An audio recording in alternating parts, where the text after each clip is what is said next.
Opportunity does not knock on every door. Opportunity stands by silently waiting for you to recognize it. Everyone else thinks the big game is the big game, but it never is. You do not get paid as an athlete for the game. You don't get paid as a writer for the story. You get paid for the practice, for the rehearsal, for the training that led you to that performance. Daniel Coyle, who wrote the Talent Code, studied several hotbeds of talent all around the world, tennis clubs, swim centers, classical music schools, and he found that the most successful people have completely different relationship to practice. For them, practice is the big game. For most of the world, performance is 90% of their time, and the practice backing up that performance is 10% of their time. If you want to be the best, you've got to flip that script. You've got to make rehearsal, practice, and training the center of your universe. You've been seduced by, like me and everyone else, with the just do it thing from Nike. And the problem with the word just is that some people think it means, what the hell? Do whatever you want. Doesn't matter. Just do it. And I think it should be changed to merely do it. Do it without commentary. Do it without drama. Simply show up and do the thing. Focus on the practice, not hoping and wishing for the outcome that you need to be reassured by, but the practice, the best you can do it. Because what could be better than the best you could do it? Nothing. So do that, learn from what works, and then do it again. But seeking reassurance is distracting you from doing a better job of what you set out to do in the first place. If you want to become the best in the world, you are going to spend 90% of your time preparing for your performance and only 10% performing. Struggle is a biological necessity to us. You should attempt to fail more than everybody else because that means you're trying harder than anyone else. And eventually, you get so good at it that you're the best. And that's no accident. That's because of practice. So forget about the big game. Get out there and practice. And make sure you're practicing outside of your comfort zone. That's what the best do differently. It's all vision. It's all what you think you can succeed, but it's also what you're made of. All of us are made differently. Never stop dreaming and know what you're good at, know what you're not good at, and it's easy to separate yourself from anybody else. You just have to want to do it.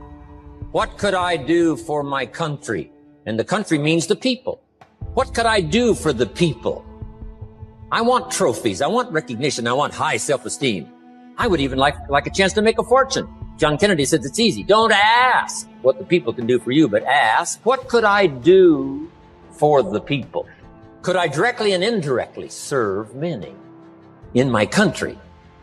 Now, Zig probably said it best. Zig says money isn't everything, but it ranks right up there with oxygen. Zig says, my dentist told me, Zig, only floss the teeth you want to keep. Forget the rest. But here, Zig is famous for this now. This is one of Zig's philosophies, and it goes right along with the other two, the Bible and John Kennedy. Here's what Zig says. If you help enough people get what they want, you can have everything you want. If you help enough people get what they want, you can have everything you want. Now, wanting everything you want, we call that self-interest. But it's okay to have self-interest if you do it in a positive way. By helping enough people get what they want, you can have everything you want. Now, you can accomplish all that by learning this next skill called recruiting. And I learned it, and it made me fortunate. So now I've got 3 skills: milking cows, making sales, and recruiting. Here's the next skill I learned that paid big money: organizing. Once you got a few, get them to work together, see, and that's magic. Getting people to work together is magic.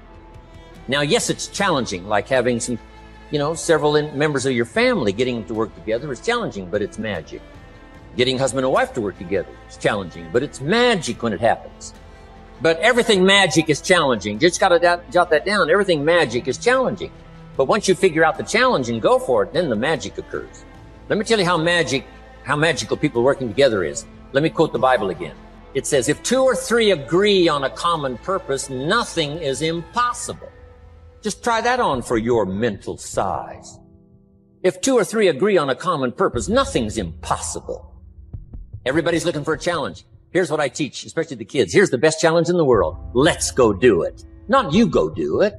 Let's go do it. If two or three of us decide on a common purpose to do it, nothing's impossible. Incredible.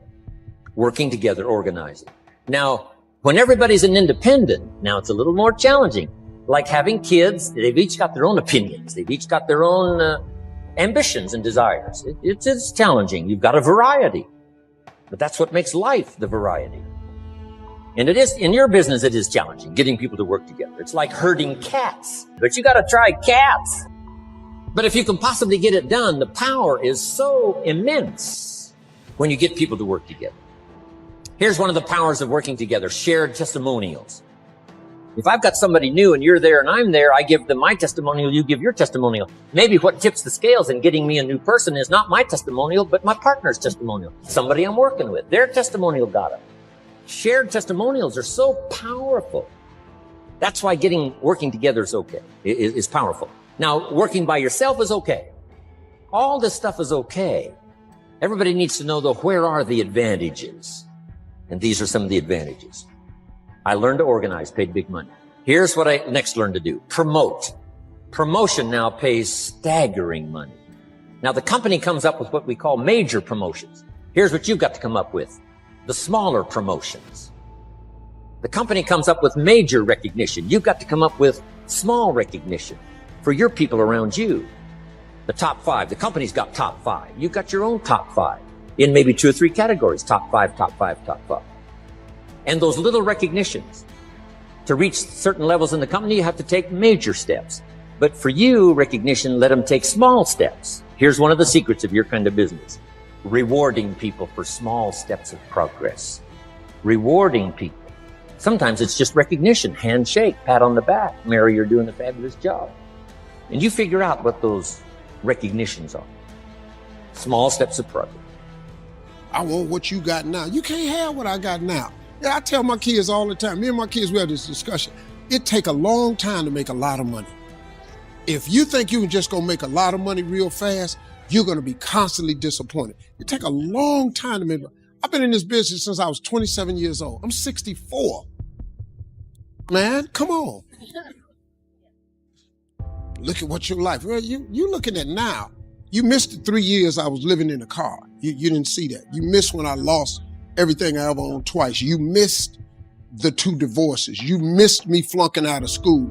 You missed all that. You see this now. This ain't how it work now. Yeah, oh, it look easy. Yeah, I make it look easy. This is hard. Come out here. Come turn this corner. I'm going to invite any one of y'all to come up here. Ladies and gentlemen, welcome to Family Feud. Here's Ricky. And Ricky, walk your ass around this corner and just do what I do. It's really hard. Like, what do you do for a living? Software startup. See, if I went to her job, I'm a failure. What do I know about software? Now, what do you do, sir? A physician. Oh, you're dead. He's a physician. He went to school. He got to go to regular school. Then he got to go to another school. Then he got to get certified, go to another school. That's not me. I can want to be a doctor all I want, but it ain't me. It's just easy, man. You got to fit in. You got to do the gift God gave you. You're a physician. You're gifted. That's a God-given gift. Everybody can't go be a doctor. This idea and this notion that you can be anything you want, you can accomplish anything you want, right? We hear that. You've heard that from the time you were little boys. You hear that now. You're already incredibly accomplished. You can win an NBA championship, MVP of the league. You could become president. You could become governor. You could be in entertainment. You could do Charles, and you could do Shaq. You could do that. You could do whatever you want to do. You guys know that. The thing that has worked for me is to remember the hard times. So, and I'm sure you guys all have your processes. And again, I'm going to tell you what's worked for me.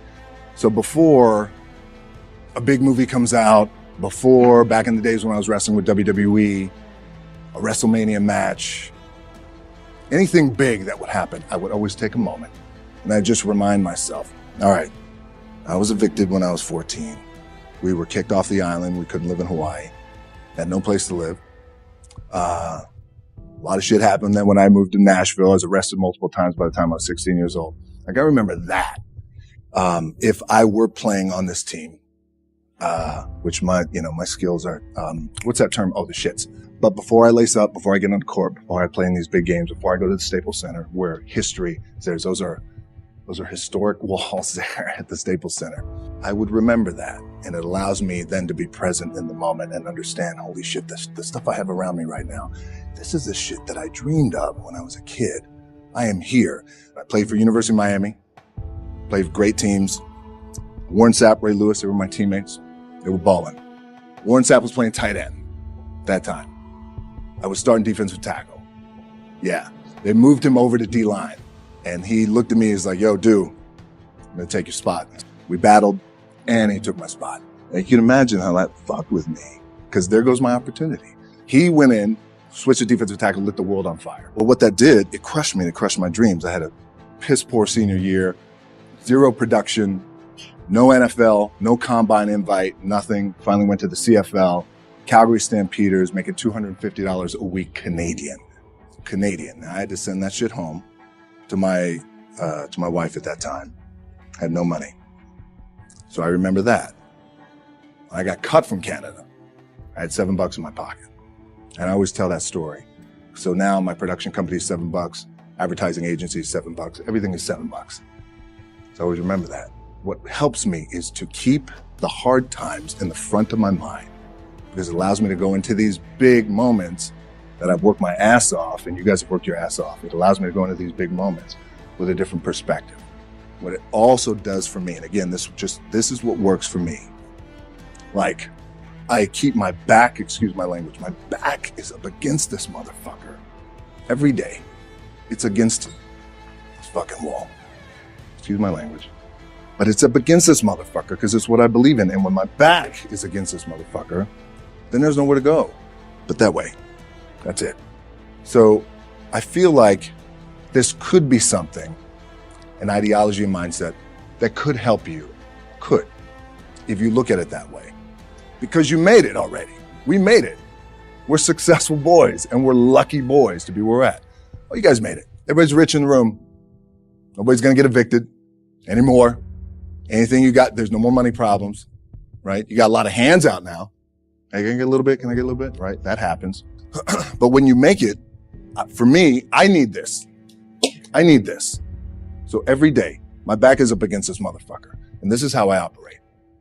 Now, doesn't mean you don't smile. Doesn't mean you don't laugh and joke, right? You're happy. I'm happy. I'm a happy guy. But when it comes to business and when it comes to executing, it's up against this. And I got to go that way. And I don't give a fuck who is in front of me. They're not going to stop me. I feel like for me, it feels seamless because you prepared for so long. But it's just like you guys prepping for a game. That's the fun part. That's where it's like, fuck, it's fun, man. People are paying their hard-earned dollars to come see you. They're cheering. They're going bananas. They're booing the shit out of you or on the road. That's fun. That's what you live for. I mean, that's the juice right there. The prep is where the character is made. And I just don't mean the character I play. I mean the character in here. So for me, the prep is getting with the director, getting with the producers, getting with the writers, so in essence, it's like getting with all your coaches and your different position coaches and all the meetings that you have to have, right? So that's the work you put in. The key for me was, where does it start? What's the anchor? So I could have all these ambitions and you guys have all these ambitions, which is great. It's important. I'll play this role. You'll play that role. I'll execute this thing and it'll come out this summer. You guys will execute this thing during the summer, right? When it's time to really put in a lot more work. But the key with me is just always finding what the anchor is. And the fucking anchor is getting up at 4:00 in the morning every day before anybody else and grounding my thought process is in the no one will outwork me. No one.